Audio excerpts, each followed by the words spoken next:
Welcome to Podcast SoundAdvice, the place for up-to-date podcast tactics and trends. You'll find actionable strategies to help you grow your audience, expand your influence, and monetize your content. Join Phyllis and Kelvin for Podcast SoundAdvice starting now.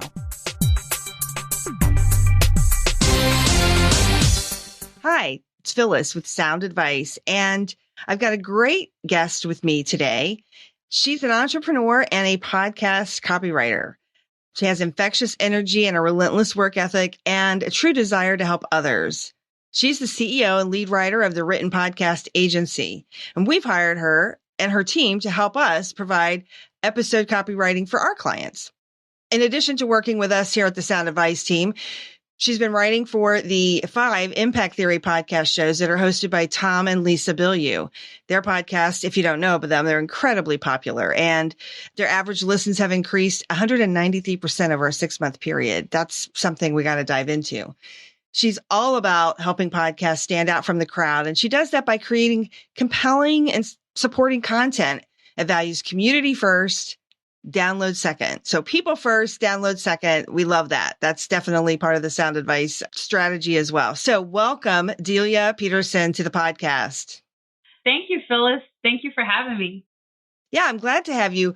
Now, we've only been working together for a short time. We were introduced by a mutual friend that I've known for a number of years, and we were able to connect fairly quickly and start doing some work together, which I really appreciate.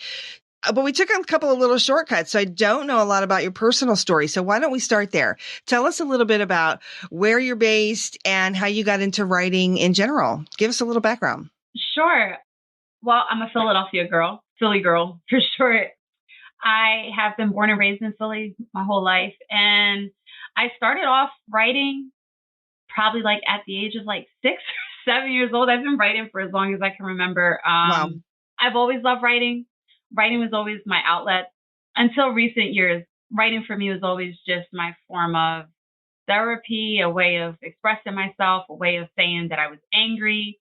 My parents took me to church when I was young, and somewhere in that message, I was told that you can talk to God however you got to talk to him. He knows everything. So I would write angry letters. I'd be like, God, my mom's making me so mad. She's your daughter. You do something with her. And I would just like go and rant.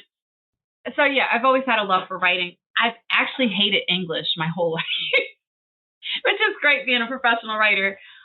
I never enjoyed English in high school or middle school or anything like that. I did meet a really, really cool teacher in college. And college is where I actually said, oh, okay, got introduced to research. And then I got introduced to, I just had that one teacher that made commas make sense. And I was like, she's magical. She's a unicorn. Like, I just thought we peppered them around. But yeah, that's how I got into writing. I actually come from a medical background. I trained as a certified coder.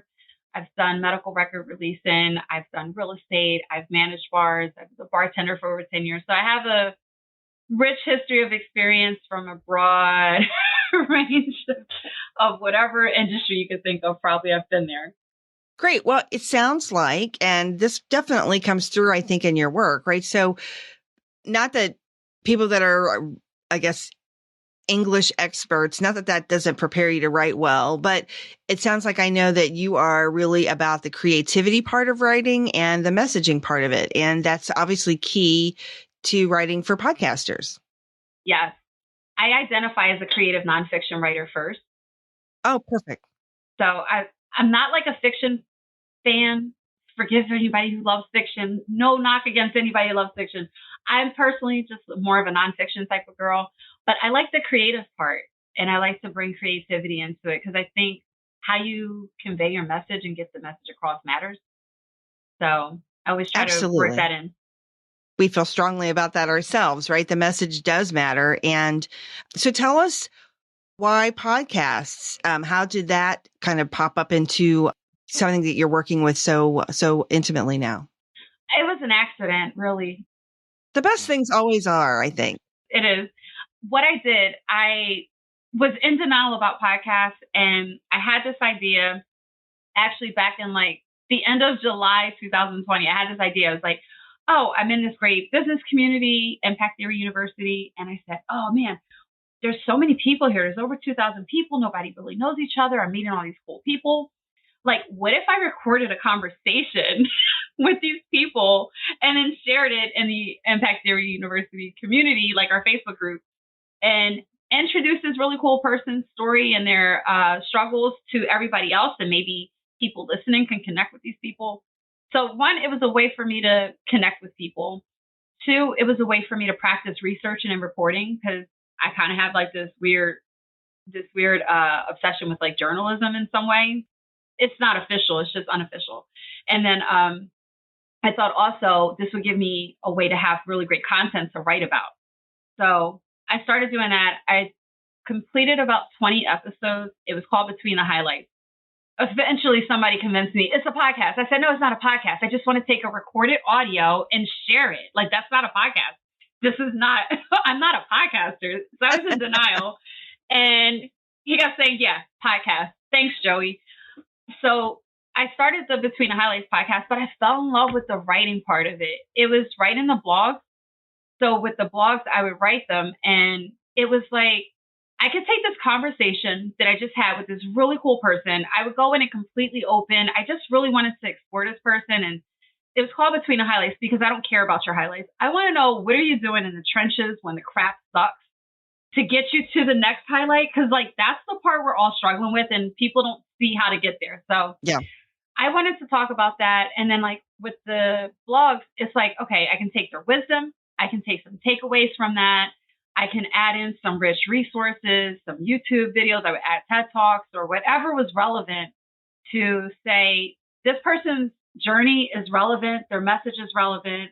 This is how we can back it with actual context, and then present it in a way where the audience can say, okay, I can actually do something with this.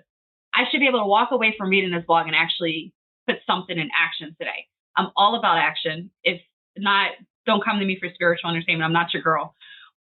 So that's where I fell in love with the blogging part. And I said, you know what? I like the podcasting. I love conversations with people, obviously, but I really like the writing part. Like, that's where my heart like thrives. Like, I am alive. I can write for hours, and I'm like, I forget to feed my kids. If they don't say something, they're old enough to tell me when they're hungry. But like, you know, that time can just go by. And I'm like, this is something I really enjoy. So I wanted to follow up on that.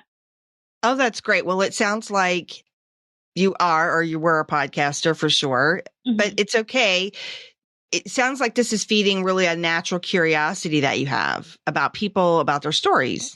Yes, absolutely. Yeah. And I think that podcasts, do that for a lot of people, right? We get to listen in on whatever, fill in the blank, right? Whatever the subject is or the person, you know, that story, it just gives us that ability to do that in a really kind of intimate, nice way.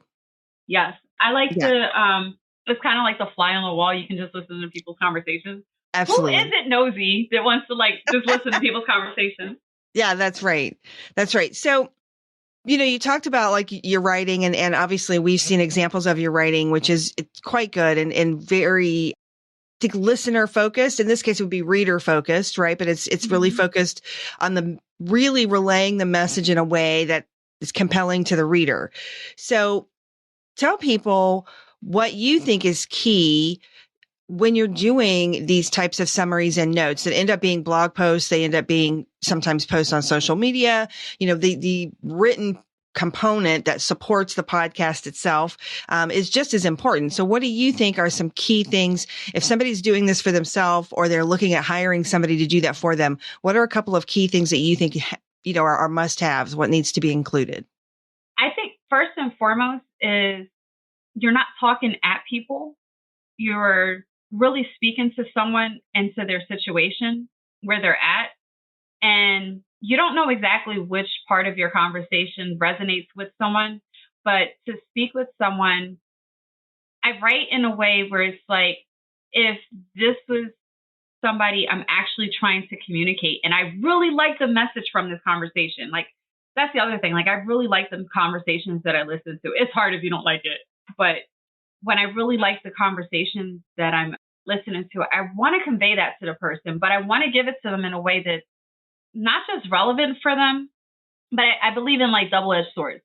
It's like, I want this to be meaningful and impactful to the person who's reading it. Mm-hmm. But I also want to serve the podcaster because most of them have businesses. Most of them have a product, a service, a course, or something that they're promoting and pushing behind. And the podcast itself is a marketing tool. It's a vehicle for you to reach out to your audience. So if that's your angle, then when you're communicating and talking, the last thing you want to do is just talk about yourself in your summary. You don't want to talk about yourself in your show notes. Right. But you just had this incredible guest on. How do we highlight this guest? How do we make them look like the jewel, the treasure that you found? And also let this be something relevant that the person who's reading it or wants to consider listening, either they're about to consider listening to your show or they already listened to it. So either way it goes, how does this make sense to them in a way that they're like, damn, you know what? I want to know more about this person. I want to follow them on their social media. I like this brand. I like this podcaster. I like the way they ask questions, or I like what they stand for, because you get their values and something about what they're about behind the messaging too. I try to think of all those things together, but definitely remembering it's just people, and you want community over downloads, like every time, like never just downloads. I don't need a download. I need a community to have value. And that's where your brand gets value.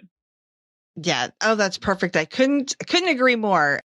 You know, we tell people often, some of our clients who are new to podcasting, or certainly if they're new to creating their own podcast and then the notes and so forth, we know we've hit the mark if the show notes or episode notes, blog, whatever term you want to use for that, to your point, put a real spotlight on the guest and the content that was shared, and also make maybe people new want to listen and engage in some way, right? Listen, follow on social, the things that you mentioned. So I love that's part of your theory. I couldn't agree more.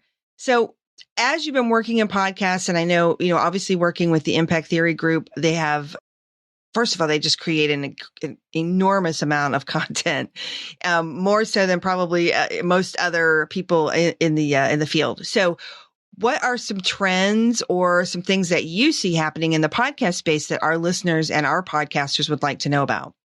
One of the trends, I think, I don't even know that it's a new trend, is to be on YouTube is a thing. Like and not just to be on YouTube with just audio, if you can, but also if you can add the video. But being on YouTube, it's just a different level of engagement, I think, that gets missed on other platforms. Like the other platforms, it's like maybe you can leave a review if you're on Apple, or maybe you can just listen and, I don't know, give a thumbs up or something on something else. But it's not the engagement that you get on YouTube. YouTube, you can have your people comment, you can engage and comment back to them. I like that aspect. I know everybody's like, is that really a podcast? So I've heard those arguments too. And I'm like, who cares? You're listening to conversations. But I think on YouTube, also the YouTube chapters, if you have a longer form content video, I think YouTube chapters are really helpful, especially when you're dealing with heavy topics and conversations. Like you can break down those topics and conversations. And maybe people are just like, I'm really researching the crap out of the microbiome and gut issues, and you have a topic, like there's this one part of your, like I can just go right there and listen to that one specific spot. So I think the timestamps work better on YouTube. I think other trends that I see, a lot of people don't really, and this isn't like a trend that I think is a great trend. A lot of the show notes that I noticed, they don't really focus on the message or the people. It's more promo for themselves, Mm-hmm. for their website, for themselves. It's not any content or value that I look at as a reader or as a fan or as a listener that says, I got anything out of this other than you want me to click here, you want me to click there, and you want me to do this. It's great. Like we know that there's marketing messages. You have to do those things. But at the same time, can you give me something? Because I'm not getting it. Yeah. Oh, no, that's great. Thank you for sharing that. It's so funny that you said that right before we sat down to record this. I recorded a solo episode called Why Your Podcast Should Also Be on YouTube. Perfect, Simon. So, I know it. So I'm so glad to hear you talk about that. I hadn't really discussed the chapters piece. So thank you so much for sharing that. I agree. That's a really powerful additional component, and I love it. So it's perfect. Thank you so much for that. Now, so if somebody's out there and they're listening and maybe they have their own podcast, maybe they're a do-it-yourselfer type person, tell them, if you don't mind, and you don't have to go into great detail, but maybe one or two things that you have found that really help you synthesize that content into a really compelling summary, because they are the ones that you've written for us and for our clients. They're the words from the podcaster. They're the messages from the podcast itself, obviously, but you're putting it in a way that is really interesting and compelling as a standalone piece of content. So what one or two things would you share to somebody who might be new to doing that, or somebody who just doesn't even know where to start? I think if you're new to writing for the show notes, I think there's a different way to listen to the show. When you're playing the show back, you tend to listen a little bit differently. Listen to things that give you a reaction, like that your guest says. Like if you're trying to pull quotes, oftentimes, because I'm not part of the conversation, I'm listening to a conversation between two people. What was the thing that the guest said that made the interviewer say, "Oh," like what are those type of things? Listening to those. Sometimes the conversations are hard to dissect, but listening to those cues alone can give you a really good launching pad to like go off into space with. Because when you get those pieces and you look at what the guest says and you look at a really good quote from the guest, from that, you can start going back through the conversation. You're like, oh, you know what? I think I can tie that quote into this over here that they said earlier. Or maybe it just, I don't know. Sometimes it's like reaching into the stratosphere, but usually you can find a thread between something that they said that's really powerful into earlier things that they've mentioned. I'll go into the guest Instagram because some of these guests I don't really know. Right. So I'll pull up their Instagram account. I'll pull up their Facebook account and I just look at them. I'm not like researching and digging heavy into them. I just want to know a feel. I want to know what they look like. Sometimes I just need to know what they look like. Sometimes it's just, what is their vibe? And going from there, it's like, but I think if you're starting off brand new, listening for cues of what sounds interesting during the conversation is a big one. I'm trying not to make this too abstract. And then the other thing is knowing what keywords are relevant to your topic. When you know what keywords are relevant to your topic, a good trick that I use, probably not a trick, but if you know what your keyword is, I'll pull up Google and I'll pull up YouTube. I start typing that keyword and I just see whatever else comes up. Because most often you see like the things that are coming up and you're like, it resonates something, or it gives you somewhere else you can go with the content, the way that you're writing it. Or you just enter, you're like, I typed in content strategy. And when I type that up and I hit enter on YouTube, these are the videos that came up and these are the titles of them. It gives you ideas. Like when you read through the titles out loud in order, it kind of starts to give you ideas that you can tie back to your content that you're actually listening to. I hope that makes sense, and I hope that's not too abstract. No, I think that was incredibly valuable. Thank you for that. I agree. We really haven't always done this, but in the last year or so, really have started focusing on a key list of keywords for our clients to help them, especially in the beginning, right? They're subject matter experts, but it's one thing to be a subject matter expert, and it's really it's a different skill to know how people search for your subject matter information. So we try and help our podcasters link those things together. And what you just shared is a great exercise in doing that. So if people haven't done that before, that's something really easy to do, and a great way to start framing that information together. So super smart. Thank you for sharing that. Absolutely. And then as far as Google gives you questions. Yeah. People also ask for. So when you look at what other people are asking for, if I look at a question and I heard the answer in a podcast, that's like a no-brainer. That's a home run. Yeah, absolutely. That's so smart. Now, what I'd like to also ask, because we're the Sound Advice company, and this doesn't have to be related to your work, but it can be. I always like to ask people to share a piece of sound advice, either that you would like to impart to others, or maybe it's a piece of sound advice that has just really served you well in your life. We'd love to just hear what you would like to share with our guests today. I would say give yourself permission to be you. Everything about you, like the things I grew up and have spent the last couple decades thinking were the most annoying traits that I had, or I thought were the most hideous parts about me, or like the worst habits. Two that stick out for me is that I've often been told I'm really loud, which is not a lie. It's true. I am. God gave me this voice. and also that I'm super high energy. And I've tried to like calm it down, and I've tried to like make everyone else more comfortable with me by minimizing myself that way. And I just want to say I've never been happier than the day that I let that shit go. I've been like, thank you. Like, this is such a gift. I found, I don't know, maybe it's like getting into your 40s, because it's like you get to this place where it's like, you know what? If that doesn't fit for you, you don't have to be around me. I'm going to be happy, and I'm going to love every part of me. And the people that like this are gravitating towards me. And we're just giving this energy back and forth. And it's just incredible. That's my sound advice. That is fantastic sound advice. I couldn't agree more. And nothing else needs to be added to that. That's beautiful. So before we wrap up and get out of here, I would love for you to just tell the listener how they can connect with you, the best way to get in touch with you if they have questions for you or they'd like to talk to you about the work that you do. Where can they find you? You can contact me through my website. It's www.thewrittenpodcastagency.com. You can find me on Instagram, Delia.say. Delia.say.what? Delia say what?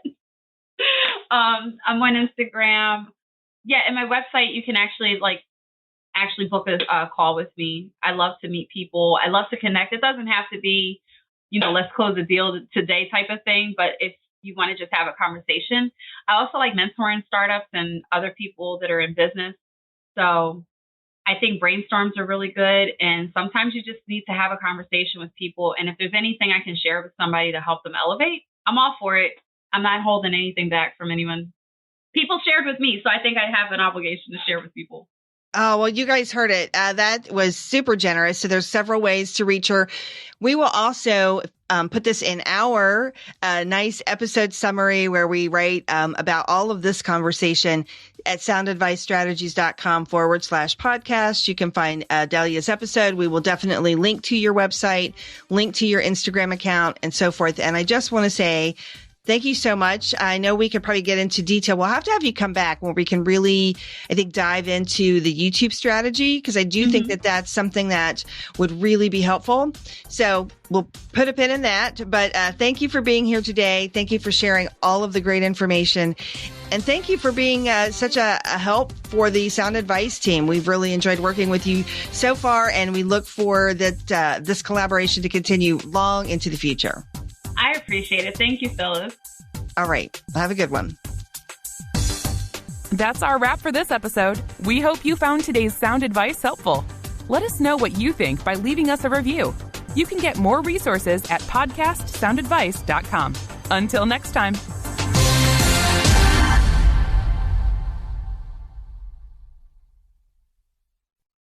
This podcast is part of the Sound Advice FM network. Sound Advice FM. Women's voices amplified.